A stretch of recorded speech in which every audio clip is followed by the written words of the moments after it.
He sat alone at the edge of a mountain, the horizon stretching before him like an ancient riddle waiting to be understood. The wind was cold but familiar, brushing against his face like the hands of time, reminding him of everything he had been through and everything he had yet to become. The silence around him was not empty, it was full. Full of questions he hadn't yet dared to ask. Full of emotions he had buried beneath layers of noise, responsibility, and unspoken pain.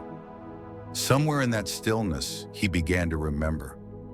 Not just the events of his life, but the man he used to be before the world taught him how to forget. He had spent years chasing something he couldn't name. Approval, perhaps, or security, or just a place where he could finally breathe without pretending to be someone else. But in that chase, he had lost parts of himself along the way. His curiosity, his wonder, his softness. He had hardened to survive. He had become sharp-edged, efficient, even successful. But somewhere along the line, joy became a memory, not a companion. It wasn't until he stood still, truly still, that he heard it.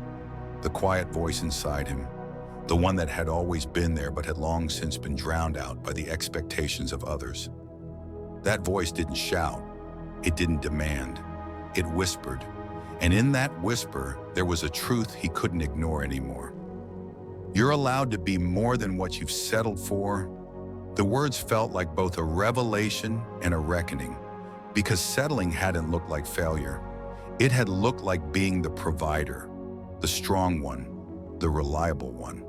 It had looked like saying yes when he meant no, smiling when he wanted to cry, showing up for everyone but himself. It had looked like doing everything right and still feeling empty.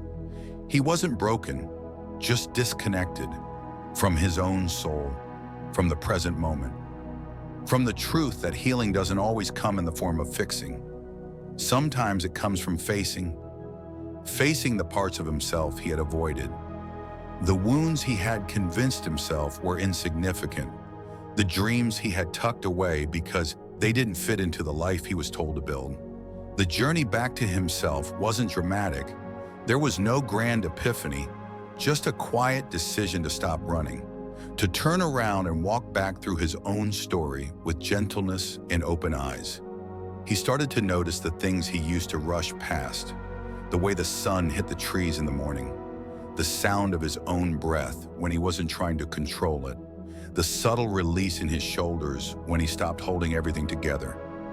In that noticing, there was a return to the parts of himself that had been waiting all along, the part that still believed in beauty, the part that still longed for connection, the part that still dared to dream.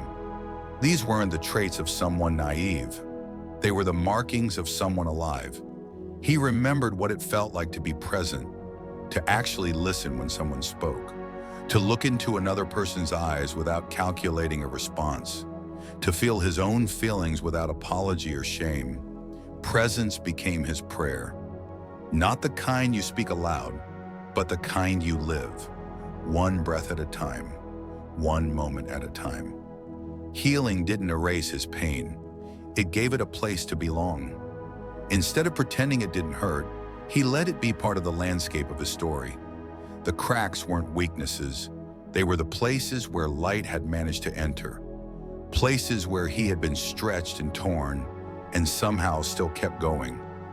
Those places held wisdom, and he began to see that his worth wasn't in his perfection, but in his willingness to begin again. He started honoring the small victories. Getting out of bed on days when the weight of existence felt unbearable. Saying no when every instinct wanted to people please. Letting himself cry without needing a reason. These moments weren't dramatic, but they were holy. They were acts of rebellion against the numbness that had tried to claim him. His heart, once guarded like a fortress, began to soften. He noticed it in the way he spoke to others. Slower, more intentional. He no longer felt the need to fill every silence or prove his value with his words. He became comfortable with just being enough, being real, being human. Some people didn't understand this new version of him. They missed the version that was always available, always agreeable, always self-sacrificing. But he didn't miss that version. He grieved him, yes, but he didn't want to go back because that version of him survived at the cost of his own truth. And survival without authenticity was no longer acceptable. He began setting boundaries, not out of spite, but out of love. Love for himself. Love for the energy he wanted to protect. Love for the life he was building that finally included his own needs. He discovered that boundaries aren't walls, they're doors. Doors that open only to what nourishes, not to what drains. And through those doors, real connection entered. The kind that sees you, not just uses you. There was still grief, still sadness, still moments of doubt, but they no longer defined him. They passed through like weather, not like identity. He learned to sit with them without drowning, to greet them like old friends who had something to teach. And when they left, they took some of the heaviness with them. He forgave himself for the years he had abandoned his own needs, for the times he stayed silent to keep the peace, for the dreams he let die in order to be acceptable. Forgiveness didn't make those choices disappear. It just released him from the shame that had followed them. Now, when he looked in the mirror, he didn't see someone who had fallen behind. He saw someone who had returned to his breath, to his body, to his sacred right to be fully human. And in that return, he found what he had been searching for all along. Not a better version of himself, but a truer one. He didn't have all the answers, but he finally had the courage to ask the right questions. What makes me come alive? What am I holding on to that I need to release? Who am I when I'm not trying to impress, fix, or perform? These questions didn't lead to certainty, but they led to depth. And depth was what his soul had been craving all along. He no longer feared the unknown. He embraced it, because the unknown was where growth lived, where magic lived, where he could be shaped by life instead of simply reacting to it. And in that space, he began to trust, not blindly, but deeply. Trust in the process, trust in his own resilience, trust in something bigger than himself that had been guiding him all along, even through the silence. He walked through the wood with no destination, the leaves crunching beneath his feet like echoes from a past life. Every step was slow, deliberate, as if he were relearning how to move in a world that had long taught him to rush. Time felt different out here, less linear, more circular. There was no clock ticking overhead, no calendar reminding him of what he hadn't yet achieved. Only the quiet rhythm of nature reminding him that being was enough. It was in these unremarkable walks that something sacred began to unfold. The breeze would carry the scent of pine and memory, triggering sensations he hadn't felt in years. A familiar ache in his chest, not from sadness, but from recognition. The kind of ache that says, "You've been gone too long." And he had, not just from this place, but from himself.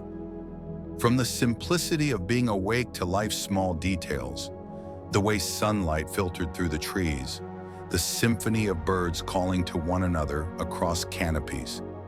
He realized how numb he had become to wonder, how often he had looked at beauty and failed to see it, not because it wasn't there, but because he wasn't, always caught in the storm of his mind, running through scenarios, expectations, regrets. His feet had kept moving, but his soul had been left behind, trailing quietly in the distance, waiting for him to notice. But now something was shifting, not because the world had changed, but because he had stopped long enough to listen, to really listen, not just to the world around him, but to the whispers within. The whispers that spoke in feelings, not in words. That told him it was okay to slow down, that rest wasn't weakness, that tenderness wasn't a liability, that silence wasn't emptiness. There were moments when tears would rise without warning, not because he was sad, but because he was feeling again. The walls that had held his emotions at bay were softening, He could feel the wind and let it move through him, not just past him. He could hear a child laughing in the distance and feel something warm stir in his chest. He could cry and not immediately wipe away the evidence. These weren't signs of falling apart. They were signs of returning to wholeness. He remembered things he had buried, not just pain, but also joy. The sound of his mother's laughter in the kitchen, the thrill of jumping into a lake on a hot summer day. The way his heart once raced, not from anxiety, but from possibility. He thought about all the versions of himself he had left behind over the years, some with love, others with grief. Each one had served a purpose. Each one had brought him to this moment. There was a time when he believed healing meant fixing, that if he could just correct the things that were wrong, the hurt would go away. But now he understood that healing isn't always about removing the wound. Sometimes it's about learning how to hold it, how to make peace with the scars, how to look at the broken pieces and still see something beautiful. And in that understanding, he stopped demanding so much from himself. He let go of the idea that he had to earn his rest, earn his worth, earn his belonging. He already belonged, not because of what he produced or proved, but because he existed. That was enough, always had been. He just needed to remember. He thought about the people who had passed through his life, some leaving love, others leaving lessons, some who had stayed long enough to build memories, others who had only come to show him what he no longer wanted to accept, and he forgave them. Not because they had asked for forgiveness, but because he no longer wanted to carry the weight of resentment. It was too heavy. It clouded the beauty, and he had carried it long enough. He even forgave himself for the years he had been unkind to his body, his heart, his mind, for the times he had silenced his truth to keep the peace, for the way he had believed he was only lovable when he was useful, the way he had measured his value by how much he gave, not by who he was. And in that forgiveness, he felt space open within him. Space for compassion, for softness, for beginning again. He didn't want to be perfect anymore. He wanted to be real, real with his joy, real with his grief, real with his longing. He didn't want to perform healing. He wanted to live it, which meant admitting when he was hurting, which meant asking for help, which meant saying, "I don't know," and not feeling ashamed. He discovered that vulnerability wasn't weakness. It was a bridge to deeper connection, to his own heart, to others, to life itself. And every time he crossed it, no matter how shaky it felt, he found something waiting for him on the other side. Truth, presence, belonging. There were still days when fear would visit, when doubt crept in and whispered old stories. "You're not enough. You've wasted too much time. You'll never get it right." But he no longer treated those voices as truth. He treated them like guests, ones he could acknowledge without believing, ones he could invite in for a moment and then show the door. He started choosing differently, not based on what others expected, but based on what felt honest.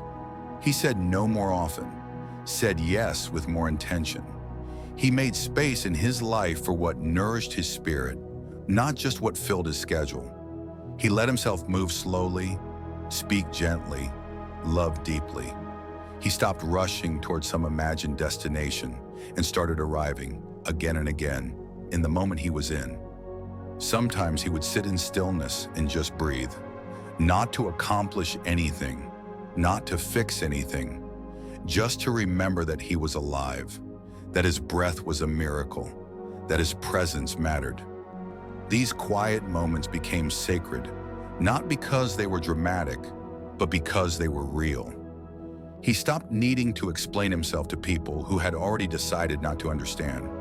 He stopped watering relationships that only grew when he neglected himself. He stopped giving pieces of his soul to people who didn't know how to hold them. Instead, he turned inward, not in isolation, but in reclamation, reclaiming the parts of himself he had given away for love that wasn't really love, for safety that wasn't really safe. He found beauty in simplicity, in the way the light shifted across the floor in the afternoon, in the sound of rain tapping the window, in the feeling of his own hand pressed gently to his chest. He no longer needed big things to feel alive. He just needed presence. And presence was available. Always. There was a time when he measured his life by how productive he was, by how many tasks he completed, how many people he helped, how many hours he stayed busy. He believed movement meant progress and rest meant laziness. The pace was relentless, but it made him feel worthy. As long as he was doing something, he didn't have to feel the hollowness creeping in at the edges. He didn't have to hear the questions that echoed in silence. Questions like, why am I doing all this? And what happens if I stop? So he didn't stop, not until his body forced him to. The day came when his energy collapsed like a house of cards. His mind, once sharp and alert, felt foggy. His limbs, once reliable, felt heavy and slow. Even the simplest things, getting out of bed, brushing his teeth, preparing breakfast, felt monumental.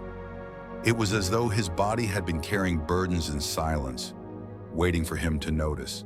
And now it was done waiting. At first he panicked. Was he sick? Was this depression? Was he broken in some way? He saw doctors, ran tests, nothing conclusive. Just stress, they said, just burnout. He had heard the word before, even used it in conversations, but now he understood it in his bones. Burnout wasn't just being tired, it was being emptied, not of time, but of soul. And yet, even in that emptiness, there was something strangely liberating. For the first time in years, he had no choice but to rest, to stop performing, to be still. He couldn't do more, so he had to learn how to be with less productivity, less external validation, less distraction. At first, it felt like dying. The old version of himself, the one who measured worth by output, was dissolving. He mourned him, mourned the identity he had built so carefully, the accolades, the praise, the feeling of being needed.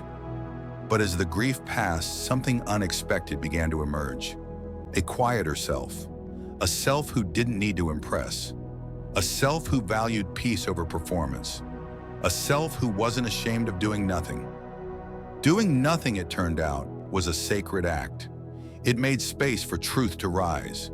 Truth about what mattered, truth about what hurt, truth about what he had been avoiding by staying busy. He started spending time in silence, not to escape, but to hear. He journaled without editing. He cried without explaining. He let his emotions move through him without labeling them as good or bad. And in that release, he found relief. He stopped chasing healing as a finish line and started embracing it as a way of being. Healing wasn't a project. It wasn't a checklist. It was a relationship with himself. One built on trust, patience, and compassion. Some days he made progress. Other days he regressed. But he kept showing up, not perfectly, but honestly. And in that honesty, he began to feel his own aliveness again. Not the frantic kind that comes from adrenaline and deadlines, but the quiet aliveness that comes from alignment. From being who he truly is, not who he thinks he's supposed to be. He started asking new questions. Not what do I need to do, but what do I need to feel? Not how do I prove myself, but how do I honor myself? He learned to say no, not as an act of rebellion, but as an act of self-respect. No to overcommitment. No to relationships that drained him. No to the voice in his head that said rest must be earned. He also learned to say yes. Yes to joy without guilt. Yes to rest without justification. Yes to the kind of life that made his heart feel light, even if it didn't look impressive from the outside. His friendships changed. Some people drifted away. Others came closer.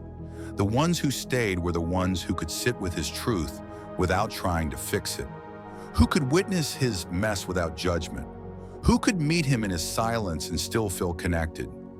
These were the people who saw him, not just what he did. He realized that many of the expectations he had lived under were self-imposed. He had internalized the voices of culture, family, and fear, voices that told him he had to be strong all the time. That vulnerability was dangerous, that emotions made him weak. But those voices were lies, beautifully constructed lies. And now he was unlearning them.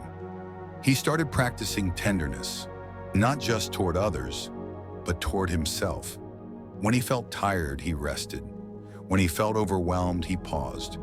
When he made a mistake, he forgave himself. These were not grand gestures, but they were powerful. They said, I matter. Not for what I produce, but for who I am. He began to see his life not as a ladder to climb, but as a garden to tend. Some days he planted seeds. Some days he pulled weeds. Some days he just sat in the sun and watched things grow. And that was enough, more than enough. He redefined success, not as achievement, but as authenticity. Not as being admired, but as being at peace. He no longer needed to be the hero of everyone's story. He just wanted to be the author of his own, a story where he was allowed to rest, to feel, to be. He let go of urgency. He stopped rushing healing, stopped rushing answers, stopped rushing himself. He trusted that life would unfold as it needed to, that his only job was to stay present and open. And in that openness, he found something he had been missing all along. Grace, not the religious kind, the human kind, the kind that says, you are already enough. And maybe that was the deepest healing of all, not changing who he was, but remembering who he had always been beneath the roles and masks, a soul, a story, a breath, a beating heart capable of love, even in the midst of pain. So when the wind passed through the trees and the sun dipped low on the horizon, he didn't rush to capture the moment. He simply lived it, fully. And in doing so, he knew this right here is what freedom feels like. There was something about waking up without the noise of urgency that felt unfamiliar at first, like stepping into a room you've never been in, but somehow already knew. He opened his eyes slowly each morning now, not because he was tired, but because he was learning to savor the act of beginning. No longer jolting out of bed to meet 1,000 expectations, no longer scrolling through devices before even feeling the earth beneath his feet. He just lay there, quiet, still, breathing, feeling what it meant to be alive before he started chasing meaning. For most of his life, mornings had been mechanical, an alarm, a routine, a rush.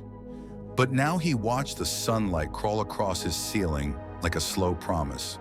There was something sacred about the quiet before the world asked anything of him. In that stillness, he wasn't a role, a responsibility. In the past, silence had made him anxious. It felt like a void demanding to be filled, with sound, with screens, with something, anything. But now he welcomed it, not because it was comfortable, but because it was honest. Silence, he had come to learn, was not empty. It was full of answers he had spent a lifetime running from. He sipped his tea slowly, letting the warmth settle into his chest like an embrace. The shadows on the wall danced faintly with the flicker of the candle beside him.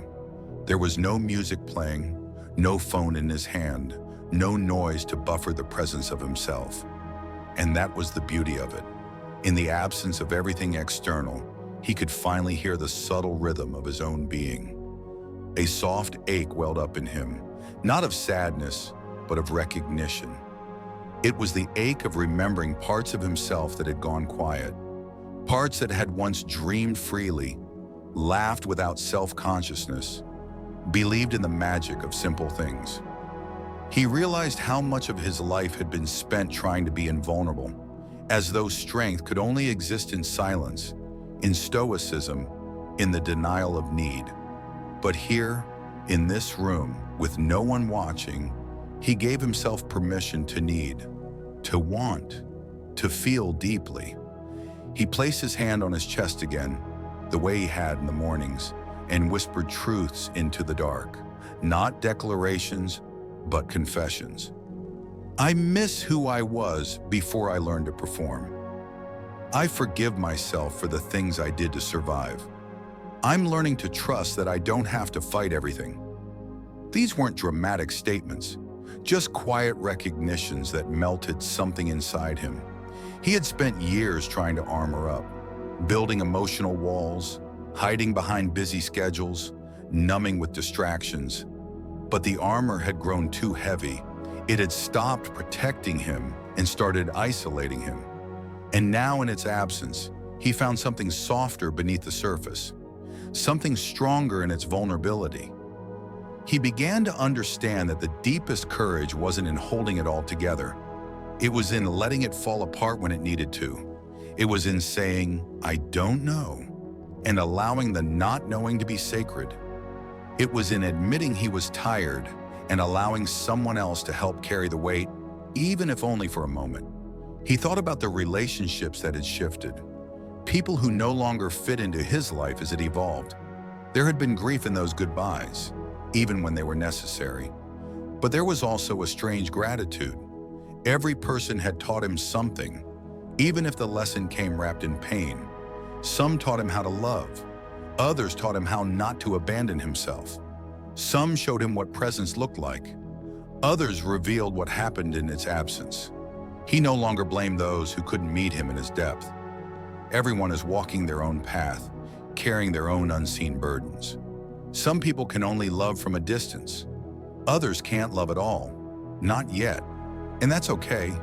He no longer made their limitations about his worth. He stopped shrinking to make others comfortable. Stopped apologizing for the parts of him that felt too much, too intense, too deep. He wasn't too much. He was just finally being whole.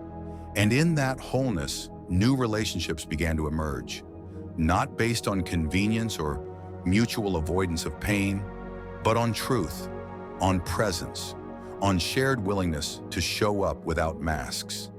Conversations that weren't just about plans and surface events, but about meaning, about what it means to feel lost and still choose to seek, about what it means to carry scars and still choose to love. He found himself drawn to people who had been broken open by life, not because he wanted their pain, but because they had stopped pretending. They had become soft in the most courageous way. He could sit with them in silence and feel understood. He could speak without performing. He could cry without shame. And those moments became healing spaces, not in grand therapy rooms or spiritual retreats, but in kitchens over coffee, in shared walks under fading twilight, in messages that said, I'm here, without needing a reply. Healing, he learned, wasn't a solo journey. It required witnesses, people who could hold space without trying to fix, people who didn't flinch at the mess, people who had done their own work and knew the terrain of pain well enough to walk beside someone else in theirs. He also discovered something unexpected: joy, not the kind that demands a reason or explodes in bright celebration, but the quiet joy that sneaks up in stillness, the kind that arises when the pressure lifts, when you stop striving and start simply existing. He felt it in the smell of fresh bread, in the way sunlight warmed his back through the window, in the laugh that escaped unexpectedly when something reminded him of a childhood joke. Joy wasn't always loud. Sometimes it was just the absence of anguish, the pause between heartaches where breath could be easy. He learned to follow that joy, to let it guide his decisions, to let it shape his days, not in the reckless pursuit of pleasure, but in the sacred honoring of peace. If something drained his spirit, he questioned it. If something lit him up, even gently, he leaned in. That discernment became his compass. There were still voices, internal and external, that questioned this slower pace, that whispered, "You're falling behind," or "You're being selfish." But he met those voices with kindness. He said, "Thank you for trying to protect me," and then chose differently. He had followed those voices for too long, and they had only led him away from himself. Now he was choosing the path that led home. And home wasn't a place. It was a feeling, a sense of being held by his own presence, a knowing that he didn't need to perform to belong, that he didn't need to be fixed to be loved, that he didn't need to be perfect to be whole. He started to see beauty in things he had once overlooked. The creases on his hands told stories of decades of holding and building and letting go. The slowness in his step was not weakness, it was reverence. The gray in his hair wasn't decay, it was wisdom made visible. He no longer feared aging. He welcomed it as a deepening, a clarifying, a softening. And as the days unfolded, not in a rush, but in gentle waves, he realized he had everything he needed. Not because life was easy, but because he was no longer at war with it. He had surrendered, not in defeat, but in trust. Trust that life would continue to meet him with grace as long as he met it with presence. He smiled more, not to hide pain, but to express peace. He rested more, not out of exhaustion, but out of love.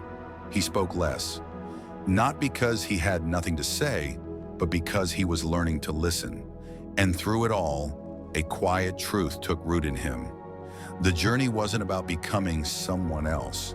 It was about remembering who he had always been. And that remembrance was enough to change everything. The days grew quieter, not because the world had become less noisy, but because he no longer allowed every sound to demand his attention. There was a peace in knowing that not every call must be answered, not every message must be replied to immediately, not every emotion must be solved or silenced. He had learned to differentiate between urgency and importance, and in that space he found his own voice again. The one that had once been drowned out by everyone else's expectations. It was a slow return, the kind that didn't announce itself with fireworks, but unfolded like dawn, gently, consistently, irreversibly. He began to rise each morning, not with dread or demand, but with curiosity. What would today teach me? What part of myself will I meet again? These were not the questions of a man chasing success. They were the questions of a soul ready to live. Sometimes the lessons came softly, wrapped in quiet moments that most people would miss. A bird landing on the windowsill, peering in as if to say, "You're not alone." A stranger's smile on a sidewalk, reminding him that kindness still echoed in the world. The way his breath steadied after a long walk, anchoring him in the miracle of simply being alive.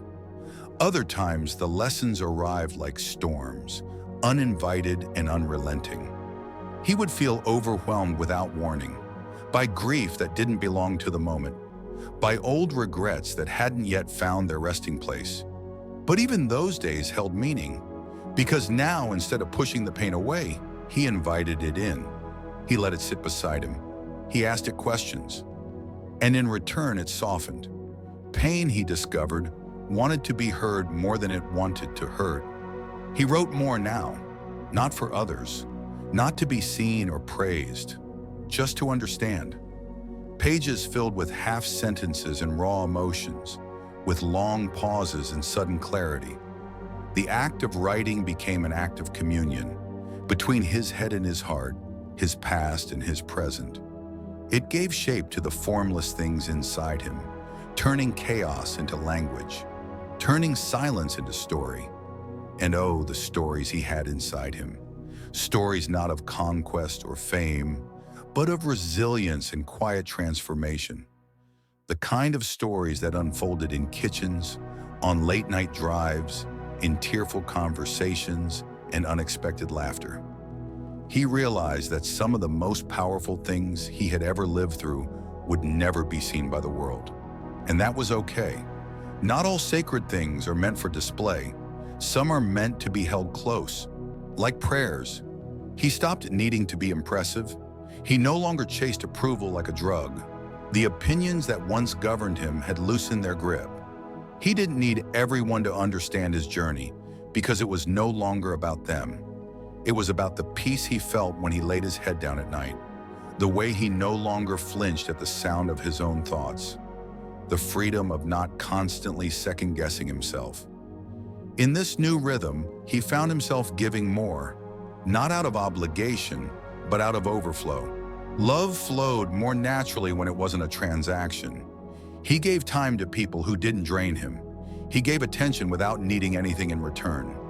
He gave hugs that lingered a second longer, words that landed deeper, presence that felt like a warm blanket on a cold day. Children sensed it first. They always do. They came to him not because he had answers, but because he had space. Space for questions, for wonder, for play. He sat with them on park benches and listened to their stories about dreams and dinosaurs, letting their wildness pull him out of his adult seriousness.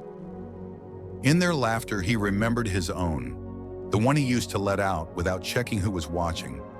There was healing in the small, everyday rituals he began to cherish.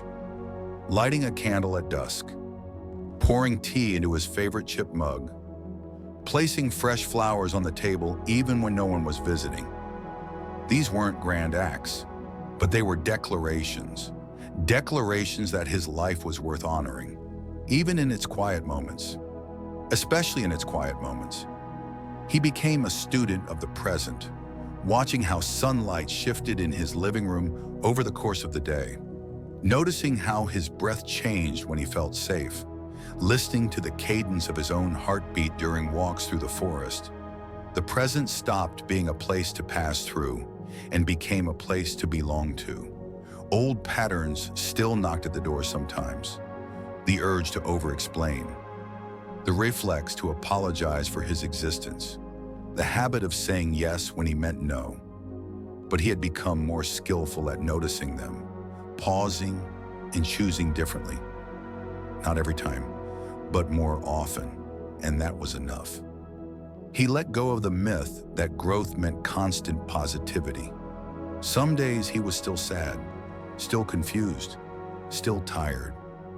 But now he knew those states didn't make him broken. They made him human. And being human was no longer something to hide. It was something to celebrate. He stopped seeking the extraordinary and started honoring the ordinary. The feel of clean sheets, the sound of rain, the way a deep conversation could stretch time. He no longer needed miracles to believe life was magical. The magic was already here, hiding in plain sight. He also learned the sacred art of doing nothing, not as a way to escape, but as a way to return. Sitting in a chair with no book, no phone, no plan, just presence. Letting his thoughts come and go like clouds, not chasing them, not judging them, just noticing. And in that noticing, a stillness would settle in him, a stillness that felt like home. He began to age not with fear, but with grace. He saw the lines on his face as records of laughter and lessons, the slowness in his step as an invitation to savor, the forgetfulness in his mind as a nudge to release what no longer mattered. Aging wasn't a decline. It was an unveiling, a chance to become more himself, not less. He found a new kind of wisdom, the kind that doesn't always need to speak, the kind that knows when to let others figure things out on their own, the kind that listens more than it advises, the kind that knows truth isn't always in answers, but sometimes in the questions we dare to ask. At night as he lay in bed, he would place his hand once more on his chest, that same hand that had carried burdens, offered comfort, held on to pain, and now rested gently on the place where his breath rose and fell. He would close his eyes and with a quiet smile, he would whisper to himself, "I'm proud of you." Not for what he had done, but for who he had become. There were evenings when he would sit on his front porch, the last colors of day fading behind the hills, and he would feel something stir inside him that had no name. It wasn't sadness. It wasn't joy. It was something older, something sacred, like the quiet breath of a world that had seen too much and still kept singing. In that twilight glow, he often found a kind of clarity that evaded him during the noise of the day. It wasn't a clarity of answers, but of presence. That sense that, in this moment, nothing needed to be fixed, only felt. He had started paying attention to how nature moved, how trees didn't rush to bloom, how rivers didn't question their path, how the moon never apologized for changing shape. These observations weren't just poetic, they were instructions, invitations to live more naturally, more honestly. He saw now that life didn't demand perfection, it only asked for participation, to show up fully as we are. And so he did. He showed up for his own life, not in grand acts of reinvention, but in the small, consistent choices that added up to transformation. Drinking water slowly instead of gulping it down. Speaking truthfully even when his voice trembled. Saying thank you to the sunrise and meaning it. These things, once overlooked, had become holy. They tethered him to the present in a way that nothing else ever had. And the more he returned to himself, the more he realized how disconnected he had been. Not just from others, but from life itself.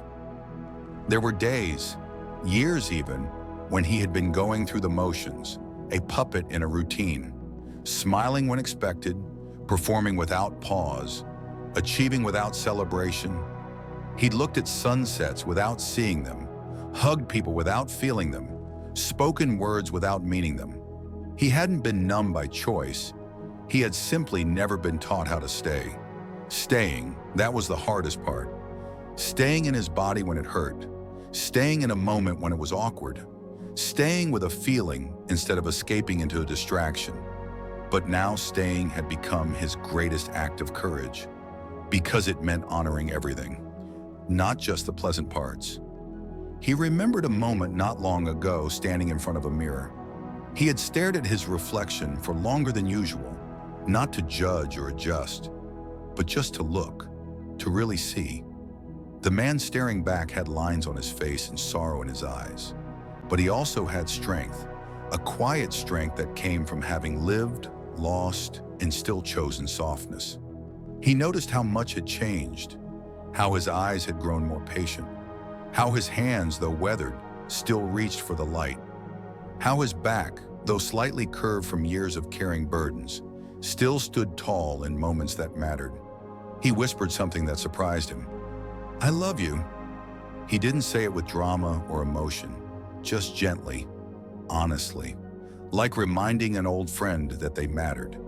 It wasn't a declaration, it was a remembering. And in that remembering, something softened. For the first time, the man in the mirror didn't flinch.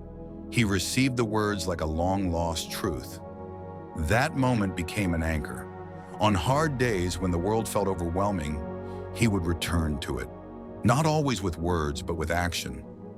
He would take himself on quiet walks. He would feed himself nourishing food. He would choose rest over resentment. He would allow laughter even when the day hadn't earned it. And slowly, these acts of self-love rebuilt the relationship he had with himself. It wasn't always easy. The world around him still spun fast. People still asked for more than he could give. The culture still glorified hustle and punished slowness. But he had learned the cost of keeping up, and he wasn't willing to pay it anymore.